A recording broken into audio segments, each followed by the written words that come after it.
Hello friend, Jangra special educator में आप सभी का हार्दिक स्वागत। तो आज हमारा ये जो बी डबल स्टैट के लिए जो सेकंड एग्ज़ाम होगा, आपको पता है सेकंड एग्ज़ाम में जो सिलेबस है वो बीपीएससी तैयारी 3 से हमारा अलग रहेगा, जिसमें स्पेशल एजुकेशन के क्वेश्चन आएंगे। तो हम स्पेशल एजुकेशन के जो पुराने पेपर हुए हैं, जहाँ भी कौन से राज्य में हुए हैं, ये हम जो चंडीगढ़ में स्पेशल एजुकेशन के लिए 2024 में ये पेपर हुआ था, तो हम उसके ओल्ड क्वेश्चन पेपर हल कर रहे थे। जिसमें आपके भी सेकंड एग्जाम में जो बी डबल स्टेट की तैयारी कर रहा है, आगे आपका सेकंड एग्जाम होगा, तो सेकंड एग्जाम में स्पेशल एजुकेशन के आपको ज़्यादा क्वेश्चन देखने को मिलेंगे। और सामान्य तो अभी से आप अगर हमारे जो पिछले वीडियो है, हमने 2 वीडियो करा चुके हैं, उसमें 15-15 30 क्वेश्चन हम करवा चुके हैं। और साथ में आपको जो स्पेशल एजुकेशन में कौन कौन से टॉपिक से क्वेश्चन आते हैं, टॉपिक भी आपको बताए गए हैं कि ये टॉपिक है, इससे क्वेश्चन आते हैं। तो आपकी जो सिलेबस है उसके मुख्य मुख्य बिंदु बताए गए हैं, कौन से इम्पोर्टेंट टॉपिक है। तो हमने कम से कम 20 जो टॉपिक है स्पेशल एजुकेशन के, वो सिलेबस है, वो आपको दिखा दिया है। उसके बाद जो सिलेबस में हमने ये आज हमारा तीसरा वीडियो है। अगर आप डीएसएसबी स्पेशल एजुकेशन की तैयारी कर रहे हैं, चाहे पीआरटी हो, टीजीटी हो, पीजीटी हो, सभी में ये इम्पोर्टेंट क्वेश्चन रहेंगे। सभी में यही क्वेश्चन आते हैं। स्पेशल एजुकेशन में जो है सिलेबस सेम होता है सभी में। तो आपके भी अगर आप केवीएस स्पेशल एजुकेशन की तैयारी कर रहे हैं, 800 से अधिक पोस्टें जो है अगले साल है आपकी आने वाली है, तो अभी से आप तैयारी स्टार्ट करेंगे तभी आपका सिलेक्शन होगा। तो आपको पता है स्पेशल एजुकेशन में वैकेंसी बहुत कम आती है। आपके सामने ये गोल्डन चांस है स्पेशल एजुकेशन के लिए। 7,280 पोस्ट है जो बिहार में अच्छी वैकेंसी है। लगभग जितने भी आप कैंडिडेट पास हो रहे हैं, थोड़ी सी मेहनत करेंगे तो सिलेक्शन आपका हो जाएगा। हमने 2 वीडियो पीछे कर चुके हैं स्पेशल एजुकेशन के क्वेश्चन के। उसके बाद हम आगे भी स्पेशल एजुकेशन की क्वेश्चनों की जो श्रृंखला है जारी रखेंगे। आपके डीएसएसबी स्पेशल एजुकेशन के जितने भी प्रीवियस ईयर क्वेश्चन पेपर है हमें करवाएंगे। अगर आप चैनल पर फर्स्ट टाइम हो तो चैनल को सब्सक्राइब कर लेना। वीडियो को आप लाइक नहीं करते हैं, वीडियो को लाइक कर देना और ज़्यादा से ज़्यादा दोस्तों के पास शेयर करना, तो उसे भी मेरा भी आप पे जो मोटिवेशन है वो मिलता है। तो मैं अधिक से अधिक क्वेश्चन करवाने की आपको जो है सर्कुलर जारी रखूँगा। वरना कोई आपका जो रिस्पॉन्स है वो आता नहीं है, तो फिर पेपर करवाने का क्या फ़ायदा है। तो मैं ये चाहता हूँ साथ में आपको पता लगे कि किस प्रकार है पेपर में क्वेश्चन आते हैं। और लगभग आप जितने भी ये पेपर करवा रहा हूँ, आप एक कॉपी में ये क्वेश्चन लिखते चले जाना। और अंत में आप देखना कि जितने भी क्वेश्चन आ रहे हैं बार बार क्वेश्चन रिपीट हो रहे हैं। हर एग्जाम में 80 से 90% क्वेश्चन हैं वो बार बार रिपीट होते हैं। लगभग 20 से 25% क्वेश्चन नए बनते हैं, बाकी 80% question same to same repeat होते हैं। आप देख लेना। अब ये हमारा पहला पेपर है, इससे बाद हम दूसरा पेपर देखेंगे, तो इस जो पेपर से कम 10 से 12 क्वेश्चन आपको दोबारा देखने को मिल जाएंगे। अगला पेपर देखेंगे तो दोनों में से लगभग 30 से 40 क्वेश्चन आपको देखने को मिल जाएंगे। तो इसी प्रकार क्वेश्चन बार बार रिपीट होते हैं। थोड़ा सा बस जो है क्वेश्चन की लैंग्वेज को चेंज किया जाता है, और कुछ है नहीं है। आप जितने पेपर हल करेंगे तो आपको पेपर का लेवल पता चल जाएगा और आसानी से आप एग्ज़ाम क्वालिफाई कर जाएंगे। तो हम 85 नंबर क्वेश्चन से स्टार्ट करेंगे आज। तो हम पीछे 30 क्वेश्चन कर चुके हैं। अगर आपने वो क्वेश्चन नहीं देखे हैं तो वो आप पहले ज़रूर देखना, उसके बाद ये भी देख सकते हैं। 85 नंबर क्वेश्चन, निम्न में से कौन सा विकलांग व्यक्ति अधिनियम 1995 के तहत विकलांग शब्द के दायरे में है। तो आपको पता है पीडब्ल्यूडी एक्ट है जो आपका 1995 में आया था। और उसमें कितनी प्रकार की दिव्यांगता है, 7 प्रकार की दिव्यांगता है। ये भी क्वेश्चन बोर्ड की एग्जाम में आ चुका है डीएसएसबी में। और जो है चंडीगढ़ स्पेशल एजुकेशन में पीआरटी में भी ये क्वेश्चन आ चुका है। ये हम टीजीटी का पेपर हल कर रहे हैं और ये क्वेश्चन बार बार आता है। ये पीडब्ल्यूडी एक्ट है जो बहुत ही इंपॉर्टेंट है। पीडब्ल्यूडी एक्ट की आपको फुल फॉर्म भी पूछ सकता है। ये भी फुल फॉर्म भी कई बार एग्जाम में आ चुके हैं। पर्सन विथ डिसेबिलिटी जो एक्ट है जो 1995 में लागू हुआ था। आपको अब समझ में आ गया होगा। अब हम क्वेश्चन इसके ऑप्शन देखते हैं। 1 number autism, option number B है तपेटिक जो कि ठीक हो चुकी है, ऑप्शन नंबर सी मानसिक बनता, ऑप्शन नंबर डी जो है वाणी विकार। तो इसमें जो विकलांगता शब्द के दायरे में कौन सा आता है?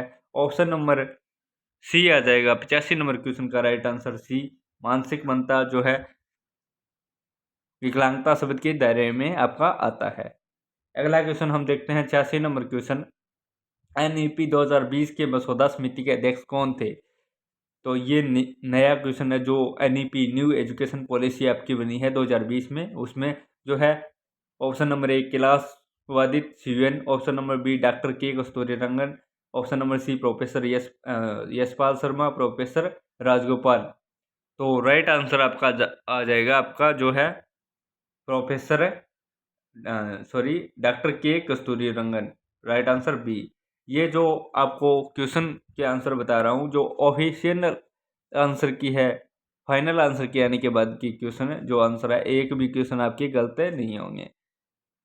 आगे हम देखते हैं खालिस्तान का सुझाव है कि UGC, NIP और IACTE और NCERT आदि जैसे राष्ट्रीय महत्व के संस्थानों को राष्ट्रीय जो व्यापी शिक्षा प्रणाली का आकार देने में सक्षम बनाने के लिए मजबूत किया जाना चाहिए। ऑप्शन नंबर ए जो कोठारी आयोग है, आपको पता है ये भी क्वेश्चन आ चुका है, कोठारी आयोग कब लागू हुआ था? 1964 से 66 के बीच में। ऑप्शन नंबर बी राष्ट्रीय पाठ्यचर्या रूपरेखा।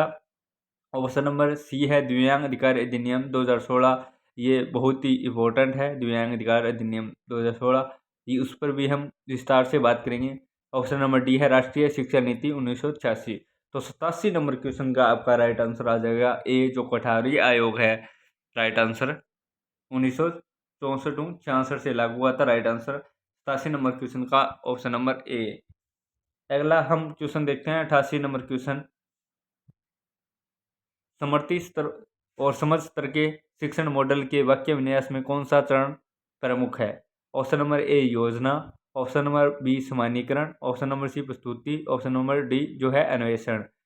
तो समर्थी स्तर है जो समझ के शिक्षण मॉडल के वाक्य विन्यास में कौन सा चरण है, कौन सा चरण है ये पूछा आपसे। तो 88 नंबर क्वेश्चन का राइट आंसर आ जाएगा प्रस्तुति, जो है प्रस्तुति, राइट आंसर सी। अगला क्वेश्चन आपका 89 नंबर क्वेश्चन हम देखते हैं। यदि किसी शिक्षक की कक्षा में कोई समस्याग्रस्त बच्चा तो उसे क्या करना चाहिए? ऑप्शन नंबर ए बच्चे की उपेक्षा करें, ऑप्शन नंबर बी बच्चे को दंडित करें, ऑप्शन नंबर सी परामर्श प्रदान करें, ऑप्शन नंबर डी है बच्चों को वापस कर भेजें और माता पिता से बात करें। तो हमें बच्चों को कभी भी एक आप याद रखना, कभी भी आप दंड नहीं देना है बच्चे को, बच्चे को हमेशा सर्वोपरि रखना है। उपेक्षा भी बच्चे की कभी भी आप करना मत, हमेशा नेगेटिव होते हैं ये ऐसे क्वेश्चन, ऑप्शन काट देना। और माता पिता से बात करेंगे ये भी हमेशा नेगेटिव होते हैं। तो बच्चों को हम परामर्श देंगे, शिक्षक का कार्य है बच्चों की जो है समस्या है उसका समाधान करेंगे, क्या समस्या आ रही है उसके बाद हम उसे बताएंगे, परामर्श करेंगे। अगला क्वेश्चन है 90 नंबर। अभिगम्यता का अर्थ निम्न में से किस तक का समान पहुंच है? ऑप्शन नंबर ए भौतिक पर्यावरण, ऑप्शन नंबर बी परिवहन, ऑप्शन नंबर सी सूचना और प्रौद्योगिकी, ऑप्शन नंबर डी उपयुक्त सभी। तो अभिगम्यता जिसका अर्थ होता है 90 नंबर क्वेश्चन में राइट आंसर जो है सभी आ जाएंगे। भौतिक पर्यावरण भी होता है, परिवहन भी होता है, सूचना प्रौद्योगिकी भी होता है और उपयोग सभी। तो राइट आंसर इसका उपयोग सभी आ जाएगा डी। 90 नंबर क्वेश्चन का राइट आंसर डी। अगला क्वेश्चन देखते हैं हम। ये क्वेश्चन मैंने बोला था इंपॉर्टेंट है, ये आ गया फिर से। ये क्वेश्चन RPWD एक्ट और PWD एक्ट से लगभग आपके एग्जाम में 5 से 7 क्वेश्चन देखने को हर एग्जाम में मिलते हैं, बहुत ही इंपॉर्टेंट है। उसको हम विस्तार से भी करेंगे आगे। 21 प्रकार की जो RPWD एक्ट में डिसेबिलिटी है उस पर विस्तार से बात करेंगे। दिव्यांगों को कितना आरक्षण दिया गया है, कब उसको लागू किया गया है, तो पूरी बातें हम आगे करेंगे। तो RPWD है अधिनियम 2016 के अनुसार आरक्षण प्रतिशत क्या है? Option number A 6%, option number B 5%, option number C 4%, option number D 3%। तो 91 नंबर क्वेश्चन का राइट आंसर आ जाएगा सी, 4% जो है बच्चों को आरक्षण दिया गया है। जो RPWD एक्ट है राइट आंसर सी।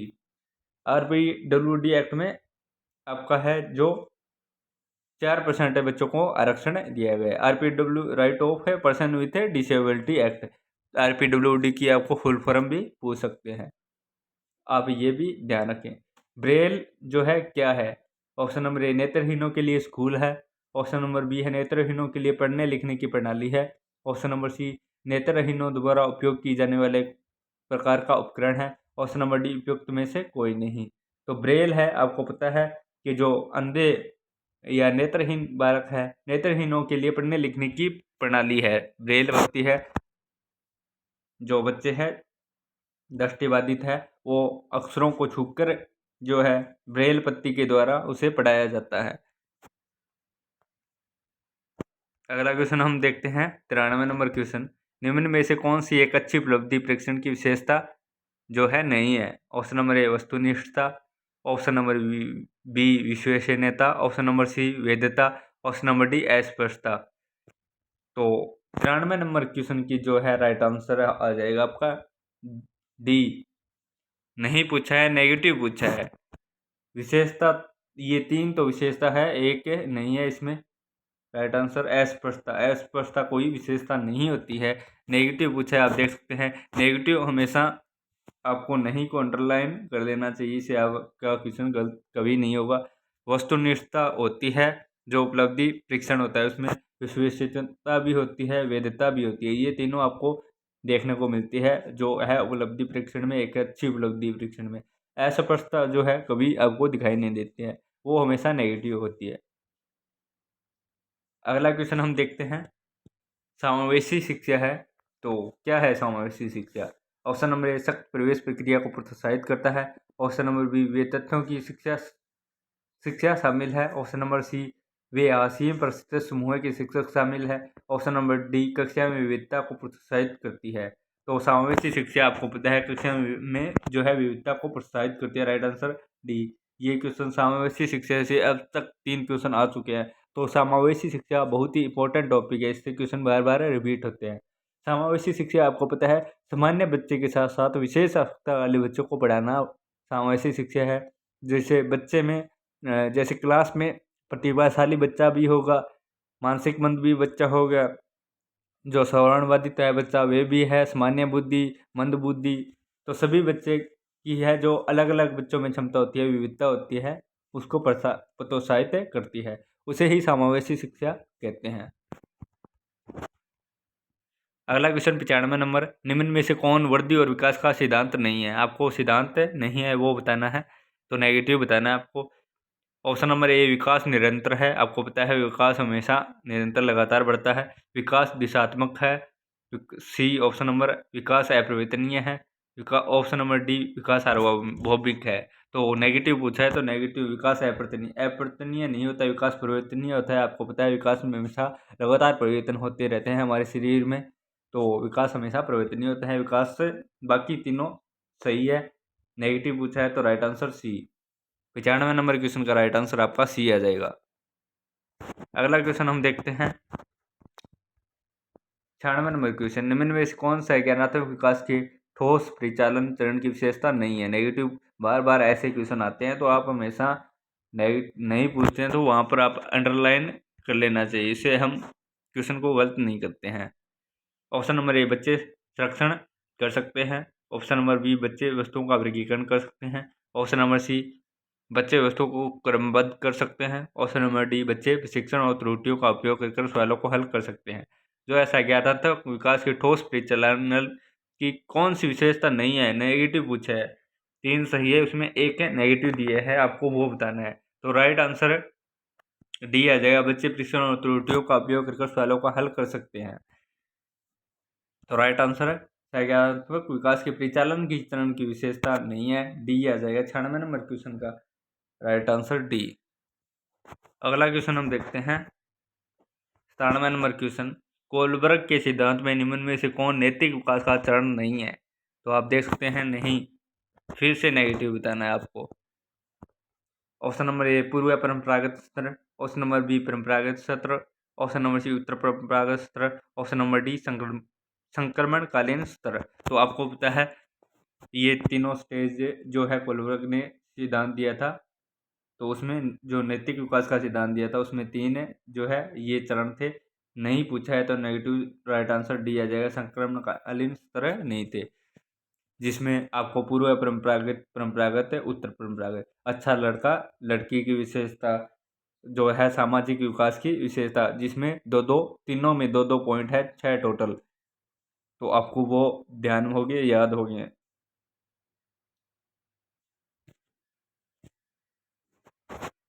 अगला क्वेश्चन जो है 98 नंबर क्वेश्चन देखते हैं। राष्ट्रीय शिक्षा नीति NEP 2020 के तहत स्कूली पाठ्यक्रम के लिए अनुशंसित संरचना क्या है?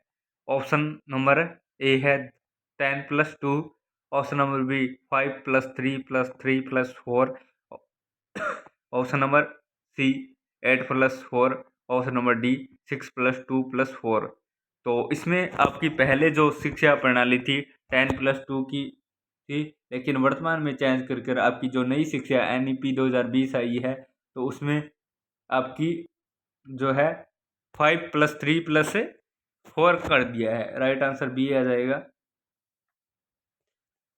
तो 98 नंबर क्वेश्चन का राइट आंसर आपको बता दिया है 2, 5+3+4। 99 नंबर क्वेश्चन हम देखते हैं आगे। शिक्षा की जो भाषाओं के संबंध में राष्ट्रीय शिक्षा नीति NEP 2020 का प्राथमिक फोकस क्या है? तो NEP 2020 से कम 3-4 क्वेश्चन आ चुके हैं, तो ये इम्पोर्टेंट है। ऑप्शन नंबर ए शिक्षा के माध्यम के रूप में केवल अंग्रेजी को बढ़ावा देना, ऑप्शन नंबर बी ग्रेड 5 और उससे आगे तक क्षेत्रीय भाषाओं के उपयोग को जो है प्रोत्साहन करना, ऑप्शन नंबर सी पाठ्यक्रम से क्षेत्रीय भाषाओं को हटाना, ऑप्शन नंबर डी है विशेष रूप से शास्त्रीय भाषाओं के उपयोग को अनिवार्य करना। तो जो NEP है उसमें आपको अपनी जो क्षेत्रीय भाषा है उसमें प्रोत्साहन देने के लिए बोला है। जो छात्र की जो है मातृभाषा है, मातृभाषा पर ज़्यादा बच्चा सीखता है। तो राइट आंसर बी आ जाएगा। आज का हम लास्ट क्वेश्चन देखते हैं। 100 नंबर क्वेश्चन, दिव्यांग बच्चों के लिए समावेशी पाठ्यक्रम विकास का लक्ष्य है। ऑप्शन नंबर ए उसमें मुख्य धारा की शिक्षा से अलग करना, ऑप्शन नंबर बी केवल शारीरिक जो है क्षमताओं को संबोधित करना, ऑप्शन नंबर सी है शिक्षा अधिगम का समान पहुंच को बढ़ावा देना, ऑप्शन नंबर डी है सभी विकलांगताओं के लिए एक मानसिक पाठ्यक्रम प्रदान करना। तो 100 नंबर क्वेश्चन का राइट आंसर आ जाएगा आपका सी, शिक्षा एक अधिगम तथा समान पहुंच को बढ़ावा देना है। Right answer C. 100 number question का राइट आंसर आपका सी आ जाएगा। तो क्लास आपको कैसी लगी कमेंट बॉक्स में आप ज़रूर बताना, और वीडियो को लाइक नहीं करते हो आप लाइक कर दिया करो, जिससे मुझे भी मोटिवेशन मिलता है ताकि मैं आगे आपकी कंटिन्यू क्लास रखूं। और चैनल को सब्सक्राइब कर लेना। अगर आप DSSB स्पेशल एजुकेशन की तैयारी कर रहे हैं तो आपके लिए इम्पोर्टेंट है क्लास है। KV स्पेशल एजुकेशन के लिए इम्पोर्टेंट क्लास है। आप किसी भी टीचर एग्ज़ाम की तैयारी कर रहे हैं तो आपके लिए ये क्लास है, बहुत ही इम्पोर्टेंट क्लास है। इसे जो है NEP 2020 से क्वेश्चन लगभग बार बार आते हैं, और जो स्पेशल एजुकेशन में समावेशी शिक्षा वाला टॉपिक है उससे क्वेश्चन बहुत ज़्यादा रिपीट होते हैं। और एक टॉपिक है जो RPWD एक्ट और PWD एक्ट, जिसमें PWD एक्ट 1995 में 7 प्रकार की दिव्यांगता है, उस पर हम अलग से वीडियो बनाएंगे। जो RPWD एक्ट है जो 2016 में बना था, जिसमें 21 प्रकार की दिव्यांगता है, उस पर भी हम अलग वीडियो बनाएंगे, पूरा आपको करवाया जाएगा। उससे क्वेश्चन लगभग 5 से 7 क्वेश्चन हर एग्जाम में क्वेश्चन आते हैं जो स्पेशल एजुकेशन की टीचर की तैयारी कर रहे हैं, तो उस पर भी हमें बात करेंगे। तो वीडियो को आप लाइक कर देना, शेयर कर देना, आगे के सर्कलों के साथ जुड़े रहें। अगर आपने पिछले वीडियो हमारे नहीं देखे हैं क्वेश्चनों के, तो एक बार वो भी आप जरूर देखें, बहुत ही अच्छे लेवल के क्वेश्चन हैं। जितने भी आपके पेपर हैं वो आपको सभी करवाए जाएंगे। BEE की तैयारी अभी से स्टार्ट करेंगे तभी आपका सिलेक्शन होगा। कंपटीशन आपको सामने ज़्यादा देखने को मिलेगा, क्योंकि है आपका जो है अलग अलग कैटेगरी में सीटें बांटने के कारण HI जो है VI और MR तीनों कैटेगरी में ज़्यादा कंपटीशन आपको देखने को मिलेगा। जो है अन्य कैटेगरी में है उसमें इतना ज़्यादा कंपटीशन नहीं है। सबसे ज़्यादा 80 से 90% बच्चे हैं जो HI VI MR तीनों कैटेगरी में आपको देखने को मिलेंगे, और बच्चे लगातार कंटिन्यू तैयारी कर रहे हैं, क्योंकि आपको पता है कि स्पेशल एजुकेशन में जो है वैकेंसी आपके सामने बहुत कम आती है। वैकेंसी ये आपके सामने अंतिम मौका है, उसके बाद बच्चों की संख्या लगातार बढ़ रही है। जिस प्रकार से हर राज्य में जो है स्पेशल एजुकेशन में जो फर्जी तरीके से डिग्रियां डिप्लोमा बच्चे कर रहे हैं घर बैठे पैसों में, तो इससे बच्चों की संख्या बहुत ज़्यादा बढ़ चुकी है। और लगातार आपका कंपटीशन बढ़ रहा है और अब की बार बहुत ज़्यादा बच्चे हैं, हर जो है राज्य में जो है सीटें फुल हो चुकी है, जिससे बहुत ज़्यादा बच्चे आ रहे हैं। तो अभी से आप तैयारी करेंगे तभी आपका सिलेक्शन होगा, वरना आप भूल जाना। आपके सामने जो है BEE का सेकंड एग्ज़ाम अभी अगले महीने में आपका नोटिफिकेशन आ जाएगा। उसके बाद आपका जो है एग्ज़ाम दिसंबर एंड या जनवरी के फर्स्ट वीक तक आपका एग्ज़ाम होने के फुल चांस है। तो अभी से तैयारी स्टार्ट करेंगे तभी आपका सिलेक्शन होगा। इतना ज़्यादा आपको टाइम में नहीं दिया जाएगा। स्पेशल एजुकेशन का पोर्शन बहुत ज़्यादा आपको देखने को मिलेगा। बोर्ड ने बोला है कि अलग से हम स्पेशल एजुकेशन के लिए जो टॉपिक है जो जो है नॉर्मल शिक्षक से अलग आपका सिलेबस है रहने वाला है। तो अभी से तैयारी स्टार्ट कर दिए। हम जितने भी ओल्ड क्वेश्चन पेपर है वो आपको सभी करवाएंगे। वीडियो को लाइक कर देना, दोस्तों के साथ ज़्यादा से ज़्यादा शेयर कर देना। तो आप अगर हमारे व्हाट्सएप और टेलीग्राम ग्रुप से जुड़ना चाहते हैं तो वीडियो के डिस्क्रिप्शन में आपको लिंक दिया जाएगा, वहाँ से आप हमारे साथ जुड़ सकते हैं। तो मिलते हैं हम नेक्स्ट वीडियो में, तब तक जय हिंद जय भारत।